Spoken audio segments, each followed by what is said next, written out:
Kita pernah punya satu burung yang sampai hari ini masih bikin kita geleng-geleng kepala. Bukan karena jelek, bukan karena tidak punya materi, dan bukan juga karena tidak punya mental. Justru sebaliknya, burung ini punya materi yang kalau didengar pertama kali, bisa bikin kita langsung percaya diri. Bahkan jujur, ada beberapa momen di mana kita merasa, ini burung kalau jadi bisa bahaya. Tapi anehnya, setiap diajak kegantangan, setiap diajak latihan, setiap diajak unjuk gigi, dia seperti berubah menjadi burung yang berbeda. Sudah dicoba berbagai macam treatment. Treatment A gagal. Treatment B tidak masuk. Treatment C malah bikin dia makin aneh. Dan setelah berbulan-bulan kita mencoba memahami burung ini, akhirnya kita menemukan satu jawaban. Jawaban yang mungkin selama ini tidak pernah kita sadari. Dan jawaban itu akan menentukan masa depan bintang. Siapa sebenarnya bintang ini?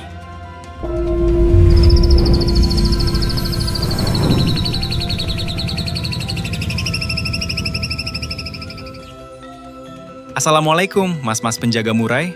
Kalau kalian mengikuti channel ini dari lama, mungkin nama bintang tidak terlalu sering muncul. Karena memang selama ini kita lebih banyak mengamati dia. Bintang adalah salah satu burung asli milik markas, alias bukan burung yang baru datang, bukan juga burung titipan, dan bukan burung yang kita beli lalu langsung jadi.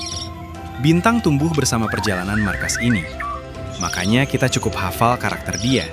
Dan semakin lama kita merawatnya, semakin kita sadar kalau burung ini punya sesuatu yang spesial.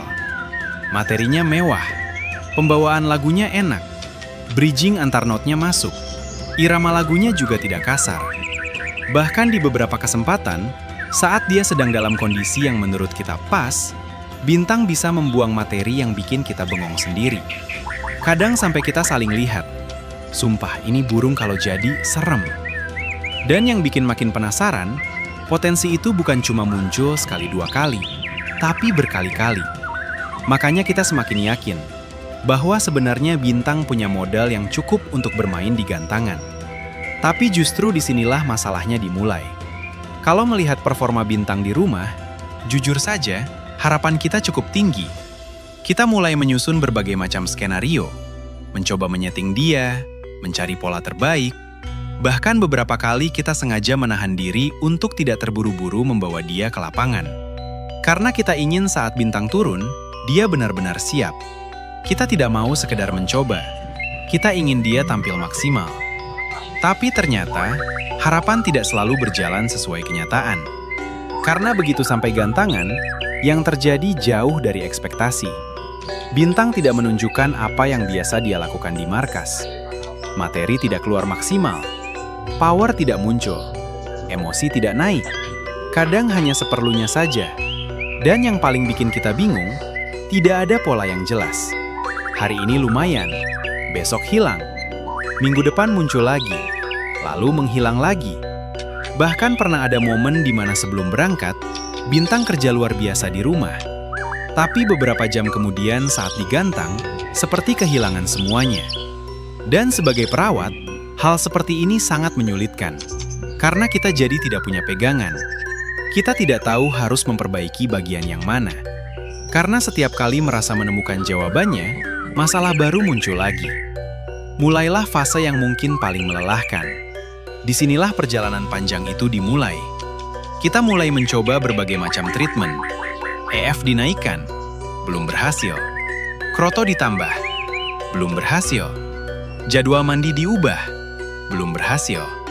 Durasi jemur diatur ulang, belum berhasil. Pola istirahat diperhatikan, belum berhasil. Dan yang paling membuat kita pusing, kadang treatment yang hari ini berhasil, besok malah tidak berefek apa-apa. Jadi seolah-olah bintang selalu punya jawaban berbeda setiap harinya. Kita bolak-balik memainkan strategi, bolak-balik mengubah settingan, bolak-balik mengevaluasi. Tapi hasil akhirnya masih sama. Tidak stabil, naik turun, tidak bisa diprediksi. Semakin lama dia mati, semakin mengarah ke satu hal. Awalnya kita tidak langsung curiga ke birahi, karena biasanya kalau burung kurang birahi, responnya lebih mudah dibaca. Tapi pada bintang berbeda. Ada banyak perilaku yang membuat kita bertanya-tanya. Kadang dia terlihat siap, Kadang terlihat mencari sesuatu, kadang seperti ingin tampil, tapi beberapa saat kemudian berubah lagi. Dari sinilah kita mulai memperhatikan lebih detail, mulai merekam perilaku hariannya, mulai membandingkan kondisi satu dengan kondisi lainnya, dan perlahan-lahan muncul satu dugaan yang semakin kuat, yaitu soal birahi. Nah, di sini kita masuk ke bagian yang cukup menarik. Menurut pengalaman pribadi kita, birahi pada murai batu tidak selalu sama. Dari hasil pengamatan kita, seolah ada dua arah yang berbeda. Yang pertama, birahi bertarung. Yang kedua, birahi kawin. Untuk birahi bertarung, biasanya burung lebih dominan mengeluarkan materi. Lebih emosional, lebih agresif, lebih ingin menunjukkan dominasi. Sedangkan birahi kawin berbeda. Burung lebih banyak merayu, lebih banyak mengeluarkan suara lirih, lebih sering seperti mencari pasangan. Dan semakin lama kita memperhatikan bintang, semakin terlihat bahwa arah birahinya bukan ke fighter. Dan disinilah semuanya mulai masuk akal. Kenapa performnya tidak stabil? Kenapa treatment sulit masuk? Kenapa setiap settingan terasa tidak pernah benar-benar mengunci? Karena ternyata yang kita hadapi bukan burung yang kekurangan birahi, tapi burung yang birahinya mengarah ke reproduksi. Dan saat kesimpulan itu mulai terbentuk, jujur saja, kita seperti mendapatkan jawaban dari teka-teki yang selama ini tidak pernah selesai. Tapi menemukan penyebab bukan berarti masalah selesai. Karena setelah mengetahui penyebabnya, kita tetap mencoba, tetap berusaha, tetap mencari kemungkinan lain. Siapa tahu masih ada cara, siapa tahu masih ada celah. Tapi semakin lama, kita semakin sadar, tidak semua burung harus dipaksa menjadi petarung. Ada burung yang memang lebih cocok menurunkan genetiknya. Dan mungkin bintang adalah salah satunya. Setelah semua perjalanan ini, kita akhirnya mengambil keputusan. Bintang kemungkinan besar akan kita arahkan ke program ternak. Bukan karena dia jelek, bukan karena dia tidak punya potensi. Justru karena potensinya terlalu sayang untuk hilang begitu saja. Materinya ada, lagu ada, karakter ada. Dan mungkin semua kelebihan itu akan lebih maksimal jika kita turunkan ke anak-anaknya nanti. Kita mulai lagi dari nol. Kita olah lagi dari generasi berikutnya. Dan siapa tahu, suatu hari nanti, anak dari bintang yang justru berdiri di gantangan, membawa semua bakat yang selama ini tidak sempat keluar dari bapaknya. Kadang, tidak semua burung hebat harus menjadi juara gantangan. Ada yang perannya berbeda, ada yang jalannya berbeda. Dan mungkin, bintang adalah salah satunya. Menurut kalian, apakah bintang masih layak diperjuangkan di gantangan? Atau keputusan masuk kandang ternak adalah pilihan terbaik? Tulis pendapat kalian di kolom komentar. Karena jujur, kita juga penasaran dengan sudut pandang kalian. Sampai ketemu di video berikutnya. Wassalamualaikum.